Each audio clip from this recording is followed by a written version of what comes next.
जय हिंद।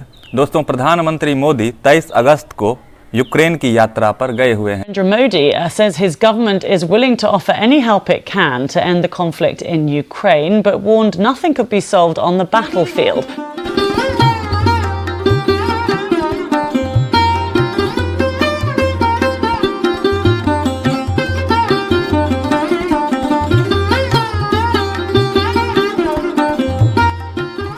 यानी कि इससे पहले वो 21 और 22 अगस्त को पोलैंड में रुके और फिर पोलैंड से यूक्रेन की राजधानी जो कि कीव है वहां तक पोलैंड से कीव ट्रेन के माध्यम से प्रधानमंत्री मोदी यूक्रेन गए हैं 23 अगस्त को। For Ukrzaliznytsia, that's the Ukrainian railways. They were transporting a secret passenger to Kyiv from Poland. और प्रधानमंत्री मोदी यूक्रेन जाने वाले भारतीय प्रधानमंत्री में लगभग भारत का कोई भी प्रधानमंत्री 30 साल बाद यूक्रेन की दौरा कर रहा है। सोचिए दोस्तों, ये दौरा उस समय हो रहा है, मोदी का दौरा यूक्रेन में उस समय हो रहा है जब रूस और यूक्रेन के बीच युद्ध हो रहा है और यूक्रेन रूस पर बढ़त बना रहा है। यानी कि अब युद्ध में रूस पछड़ रहा है और यूक्रेन की जीत हो रही है और कहीं ना कहीं इसके पीछे अमेरिका का, नाटो शक्ति का एक बहुत बड़ा हाथ है। The Rail Force One, that's what the train is called, Rail Force One. It's like a mobile fortress. The journey will take around 10 hours one way, but the details are confidential. They will only be revealed after the trip ends. And Prime Minister Modi is not the first leader to take this train. In fact, it's the chosen mode of transport. या फिर ये Putin की कोई चाल भी हो सकती है, यानी कि रूस के जो राष्ट्रपति व्लादिमीर पुतिन है उसकी कोई चाल भी हो सकती है। हालांकि दोस्तों ये टॉपिक अलग है। यहाँ पर हम आपको ये बता रहे हैं कि जब से भारत में 2024 में लोकसभा का चुनाव हुआ है और प्रधानमंत्री मोदी तीसरी बार जब से प्रधानमंत्री बने हैं, लेकिन तीसरे बार में प्रधानमंत्री मोदी उतने ताकतवर नहीं दिख रहे हैं जितने वो पहले और दूसरे, यानी कि जब पहली बार प्रधानमंत्री मोदी पीएम बने थे और जब मोदी दूसरी बार प्रधानमंत्री बने, जितना ताकत उनके पास उस समय था, यानी कि शारीरिक ताकत नहीं राजनीतिक ताकत, उतना प्रधानमंत्री मोदी का तीसरा कार्यकाल उतना ताकतवर नहीं लग रहा है। लक्षद्वीप जमीनी इलाका भले ही छोटा हो, लेकिन द्वीप के लोगों का दिल समुद्र जितना विशाल।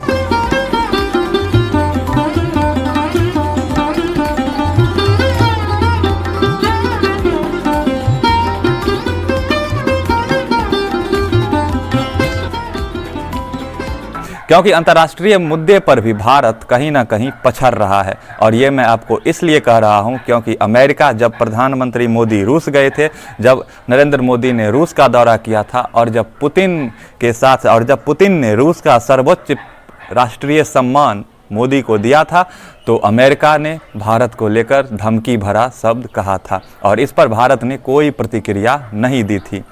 और वहीं भारत में भी कई ऐसे मुद्दे हो रहे हैं जिस पर मोदी चुप रहते हैं और खासकर जब से ये गठबंधन की सरकार बनी है, यानी कि मोदी जब से सहयोगियों के साथ हैं, उनके सहयोगी चंद्रबाबू नायडू हैं, नीतीश कुमार हैं। आप सोच सकते हैं दोस्तों कि नीतीश कुमार जैसा खतरनाक सहयोगी, जिसका अगर नीतीश कुमार जैसा किसी का दोस्त हो तो इससे अच्छा दुश्मन ही अच्छा होता है, क्योंकि नीतीश कुमार की पहचान राजनीति के क्षेत्र में ऐसी बन चुकी है कि वो कब किस पार्टी में जाएंगे इसका कोई भरोसा नहीं है।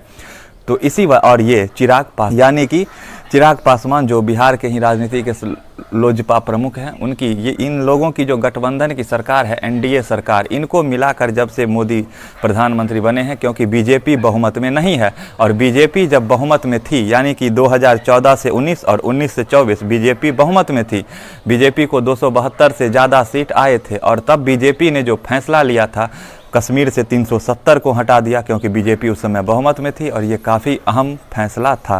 कोई भी गठबंधन की सरकार ये फैसला नहीं ले सकती थी, लेकिन बीजेपी ने ऐसा किया। सर्जिकल स्ट्राइक पाकिस्तान पर बीजेपी ने किया, लेकिन अब तीसरे कार्यकाल में मोदी उस लेवल के नहीं लग रहे हैं। इनको अपने गठबंधन से काफ़ी कुछ राय मंत्रणा लेना पड़ता है और तभी ये फैसला ले पा रहे हैं।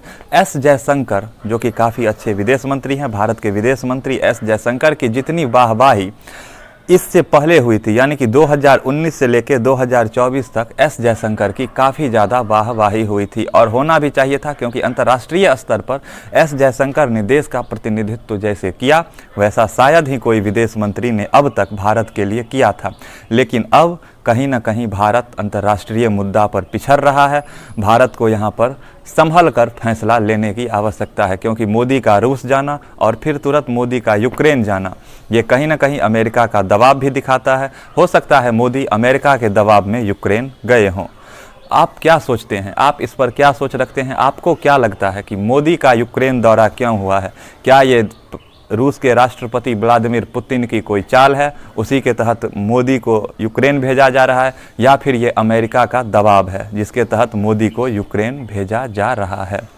दोस्तों, आपको बता दें कि बांग्लादेश में जो सत्ता परिवर्तन हुआ है, यानी कि बांग्लादेश की जो प्रधानमंत्री शेख हसीना थी, उनके हाथ से जो सत्ता गया है और उनको भागना पड़ा। सोचिए दोस्तों, किसी देश का प्रधानमंत्री को 45 मिनट के अंदर सत्ता इस्तीफ़ा देना, प्रधानमंत्री पद से इस्तीफ़ा देना और अपनी जान बचाने के लिए उस देश से भागना, उस देश की स्थिति आप खुद सोचिए। और इसके पीछे अमेरिका का ही हाथ है, ऐसा बहुत सारे संगठन का कहना है और बांग्लादेश की प्रधानमंत्री शेख हसीना का भी कहना है। तो इस पर आप अपनी क्या सोच रखते हैं, हमें ज़रूर बताना। अमेरिका काफ़ी पावरफुल है। अमेरिका का पावर का पूरा दुनिया जानता है कि अमेरिका काफ़ी ज़्यादा पावरफुल कंट्री है, लेकिन रूस भी कमज़ोर। रूस और अमेरिका दो गुट हैं पूरी दुनिया के, और ये दोनों ग्रुप जब तक एक दूसरे के साथ संघर्ष करते रहेंगे, छोटे छोटे देश इनके चक्कर में बर्बाद होते रहेंगे। वो चाहे श्रीलंका हो, चाहे बांग्लादेश हो, या फिर चाहे इराक हो, ईरान हो, इजराइल भी इसके चपेटे में आ गया है। और कहीं ना कहीं अमेरिका की ये चाल है कि भारत को भी इसी तरह से बर्बाद किया जाए। मोदी को संभलने की ज़रूरत है। दोस्तों, आपको ये वीडियो कैसा लगा हमें कमेंट में ज़रूर बताना। साथ ही वीडियो को लाइक और चैनल को सब्सक्राइब जरूर कर लेना। आपसे मिलते हैं किसी नेक्स्ट वीडियो में किसी नेक्स्ट टॉपिक के साथ। तब तक के लिए धन्यवाद।